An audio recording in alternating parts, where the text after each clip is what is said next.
ప్రభుత్వ ఉద్యోగులకు సిపిఎస్ విధానం రద్దు చేసి పాత పెన్షన్ విధానాన్ని కొనసాగించాలని డిమాండ్ చేస్తూ సెప్టెంబర్ 1వ తేదీన హైదరాబాద్లోని సుందరయ్య విజ్ఞాన కేంద్రంలో జరిగే ఆత్మగౌరవ సభలో ఉద్యోగులందరూ పాల్గొని విజయవంతం చేయాలన్నారు తెలంగాణ సిపిఎస్ ఉద్యోగుల సంఘ రాష్ట్ర అధ్యక్షులు దర్శన్ గౌడ్. భూపాలపల్లి జిల్లా కేంద్రంలోని కలెక్టర్ కార్యాలయ ఆవరణంలో ఆత్మగౌరవ సభకు సంబంధించిన పోస్టర్ను ఉద్యోగుల ఆధ్వర్యంలో ఆవిష్కరించారు. ఈ సందర్భంగా మాట్లాడుతూ వరంగల్ సభలో రాష్ట్ర ముఖ్యమంత్రి రేవంత్ రెడ్డి ఉద్యోగులకు పాత పెన్షన్ విధానాన్ని అమలు చేస్తామని మాట ఇచ్చారని గుర్తు చేశారు.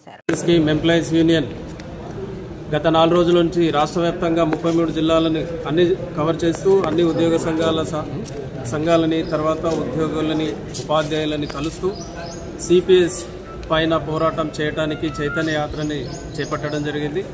ఈ చైతన్య యాత్రలో భాగంగా అన్ని ఇన్స్టిట్యూషన్స్ని తర్వాత పాఠశాలల్ని తర్వాత కళాశాలల్ని ఉద్యోగుల ఉపాధ్యాయులందరినీ కలుస్తూ సిపిఎస్ రద్దు కోసం చైతన్య యాత్రను చేపట్టడం జరిగింది. ప్రతి ఒక్కరితో ముఖాముఖిగా మాట్లాడుతూ అందరినీ కూడా భాగస్వామ్యం చేస్తూ హైదరాబాద్ సెప్టెంబర్ 1వ తారీఖున చేపట్టేటటువంటి Telangana contributory scheme employees union ఆధ్వర్యంలో ఒకట సిపిఎస్ ఎంప్లాయీస్ యూనియన్ సమక్షంలో ఒకట సిపిఎస్ ఉద్యోగుల యొక్క ఆత్మగౌరవ సభ నిర్వహించడం జరుగుతుంది. పదవి విరమణ అనంతరం సిపిఎస్ ఉద్యోగులు అందరూ కూడా ఆత్మగౌరవంతో బతకాలంటే కనీసం పెన్షన్ అనేది ఉండాలి.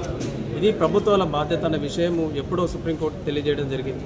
అయినప్పటికీ ప్రభుత్వాలు నూతన పెన్షన్ విధానాన్ని ఎన్నుకోవడం అది ఉద్యోగులకు శాపంగా మారింది. ఈ విధంగా శాపంగా మారినటువంటి నూతన పెన్షన్ విధానాన్ని వ్యతిరేకిస్తూ ఉద్యోగులను అందరం కూడా ఆందోళన చేపట్టడం ఎన్నో కార్యక్రమాలు చేపట్టడం జరిగింది. అయినప్పటికీ కూడా ఇంకా కొంత నష్టదాయకంగానే ఉంది. ఏంటి అంటే ఇప్పటివరకు ఉద్యోగికి రావాల్సినటువంటి gratuity, service pension, family pension అనేటివి ఉంటాయి. అందుట్లో గ్రాట్యుటీ, ఫ్యామిలీ పెన్షన్ అనేది అమలు చేస్తూ ఉన్నారు. సర్వీస్ పెన్షన్ ఇస్తే కూడా ఉద్యోగుల్లో పూర్తిగా భద్రత కలిగి ఉంటారు. కాబట్టి ప్రభుత్వం ఆలోచించండి, త్వరలోనే దీనిపై నిర్ణయం తీసుకొని పాత పెన్షన్ విధానాన్ని పునరుద్ధరించాలని, త్వరలోనే అమలు చేయాలని కోరుకుంటాము.